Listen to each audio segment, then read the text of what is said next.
Hoje não vamos para muito longe, e amanhã novamente passaremos por aqui, Saadi. Prepara-te, assim como a teu animal, para que possas nos acompanhar. Com pesados passos, o príncipe deixou o compartimento que a Saadi pareceu mais claro depois que ele saíra. Durante curto tempo, ambos ficaram calados, o ancião e o moço. Este último, então, começou a falar. É da vontade de Ahura Mazda que eu siga com esse príncipe, meu pai? Perguntou infantilmente. Já há algumas semanas recebi a notícia de que cavaleiros viriam buscar-te logo depois da festividade, Saadi. Agora, o príncipe Afs me informou quem o tinha mandado vir aqui expressamente, de modo que não posso duvidar que o sábio Deus, mandando orientar a tua vida, tenha determinado também essa mudança. Mas nunca serei um príncipe. Para que então me servirá uma vida junto ao príncipe Afs? Pela primeira vez, Saadi perguntou quando algo parecia estar firmemente decidido. O Atravan não se aborreceu com ele.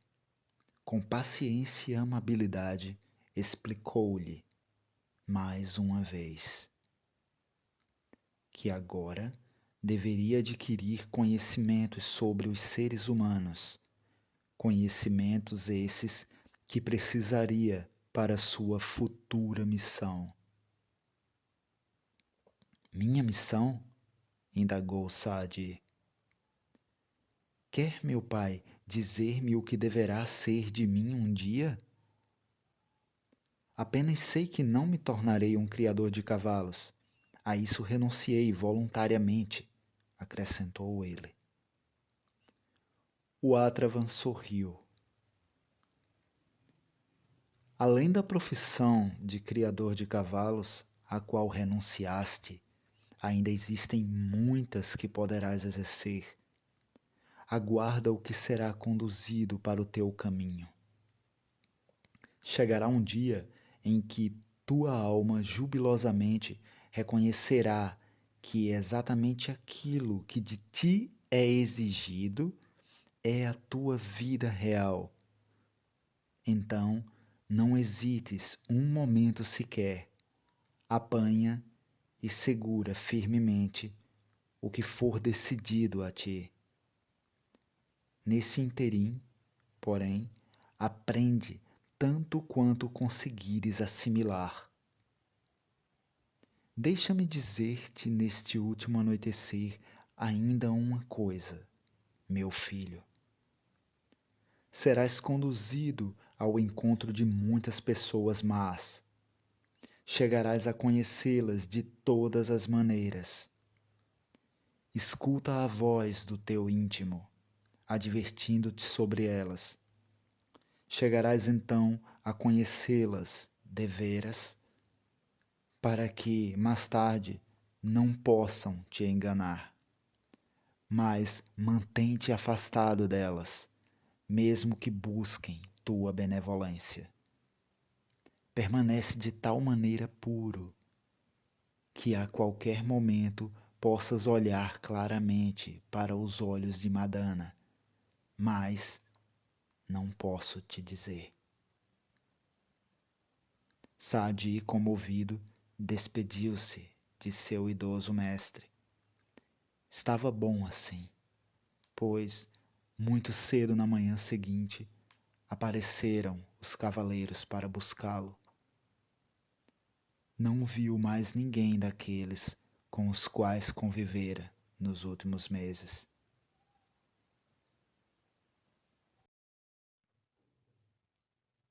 Novamente, houve uma mudança em sua vida. Dessa vez foi um corte profundo. Tinha que usar outra roupa. Não mais podia fazer deliberadamente o que bem entendia. Tinha que aprender a se curvar à vontade de mais um.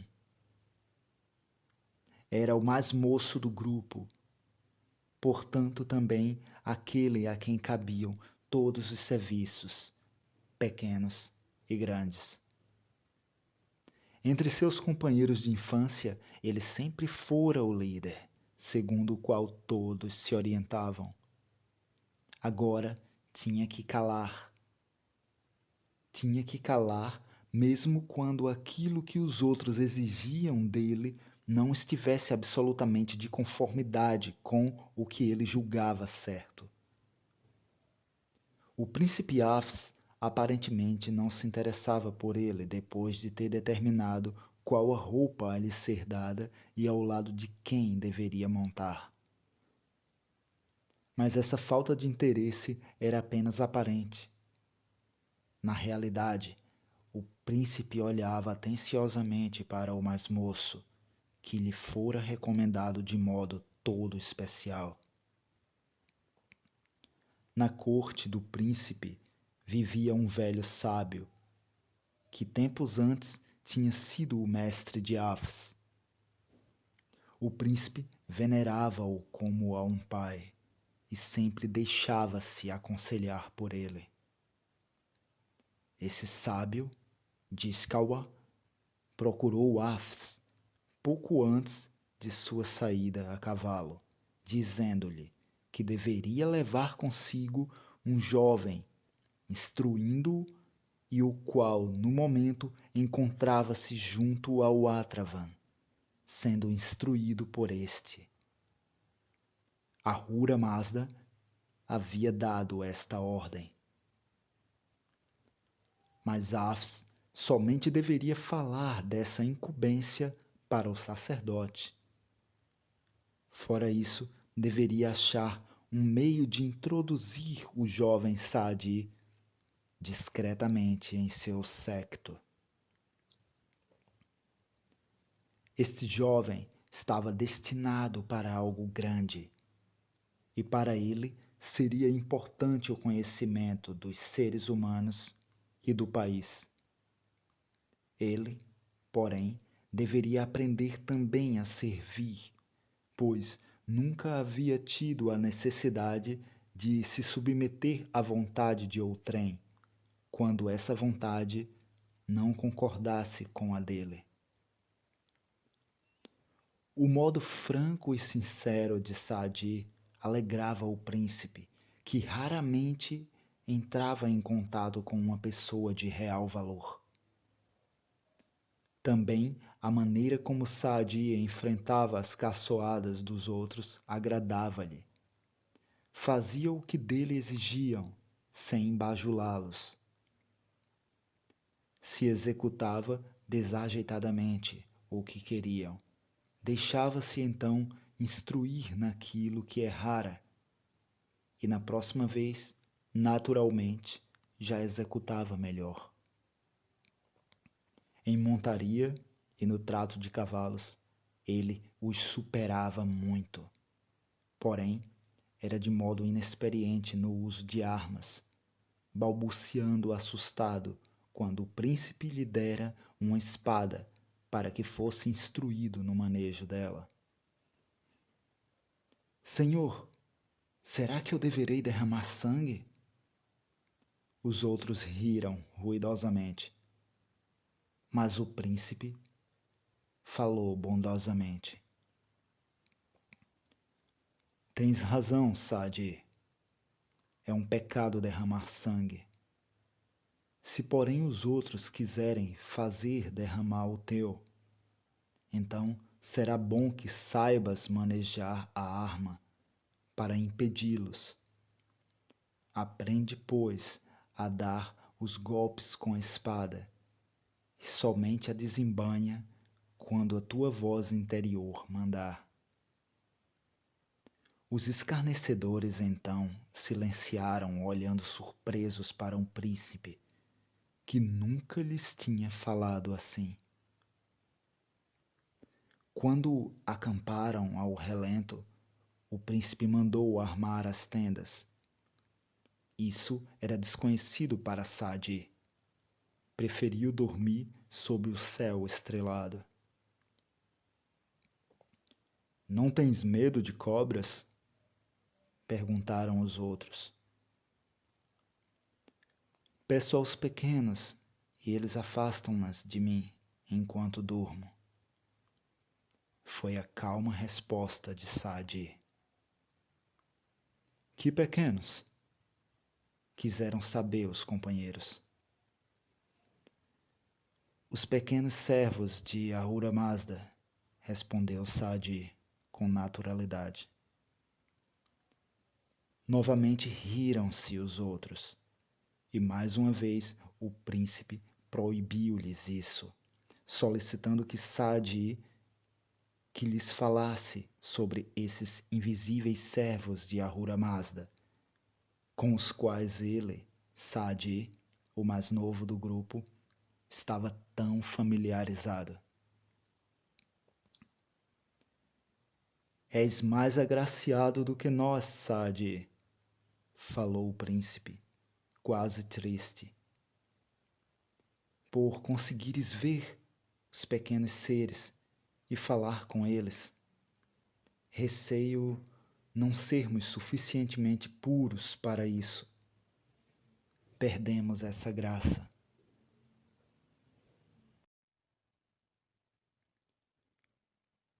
Os outros, porém, ficaram irritados, pois Hafs começava a preferir visivelmente o novo e jovem companheiro, e resolveram prejudicá-lo. Saadi nada tinha que prendesse seu coração além de Trotador. Nele tinha uma confiança fora do comum. Muitas vezes parecia aos outros como se ele conversasse com um animal.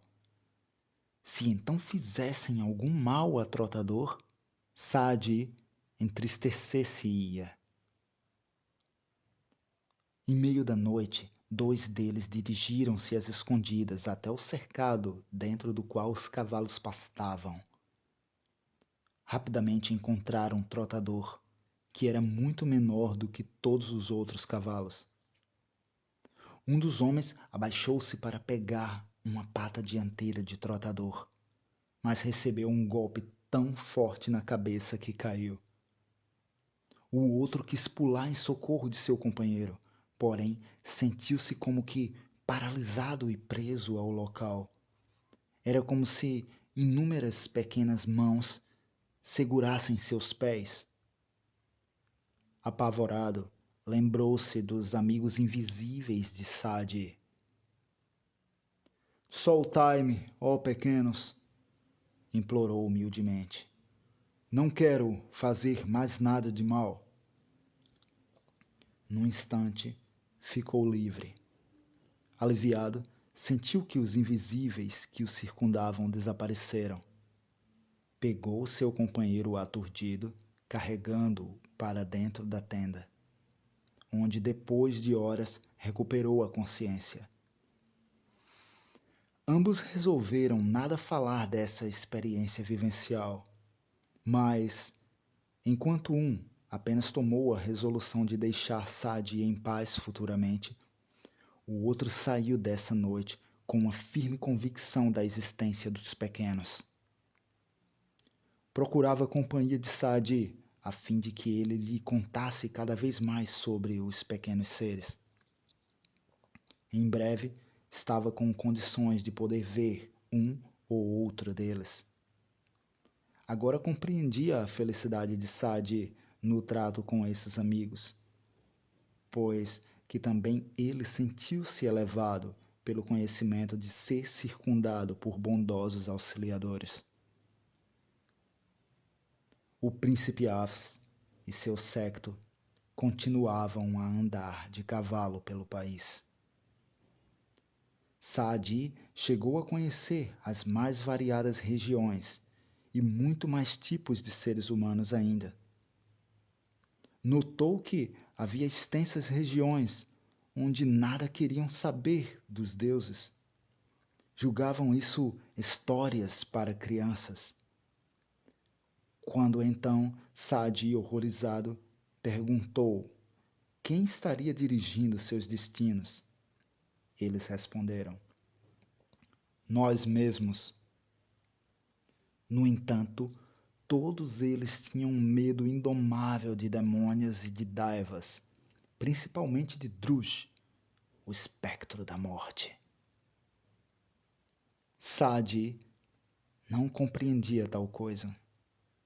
Uma vez negando o sábio Deus, deviam então negar o espírito mau. À noite, muitas vezes Sadi chamava os pequenos entes, que também havia ali, inquirindo-os a esse respeito, e os pequenos informavam. Os seres humanos tornaram-se tão maus que sempre têm medo. Suas almas não acham mais nenhuma saída. Temem que Aramaniu os castigue por suas más ações. Não querem saber mais nada de um Deus bom, por temerem que a sua punição se tornaria pior se o reconhecessem. É, pois, exatamente o contrário, retrucou Sadi. Se os seres humanos se refugiarem junto a Ahura Mazda, arrependendo-se de suas culpas, todos os deuses poderão ajudá-los. O que Aramaniu poderia fazer-lhes? Os pequenos escutavam com seriedade e acenavam, confirmando. Seria necessário dizer isso aos seres humanos, exclamou Sadi. Não quereis vós, pequenos, fazer isso? Não, eles não queriam fazer. Sabiam que os seres humanos não os ouviriam. Os seres humanos não nos enxergam mais, riem quando se fala de nós.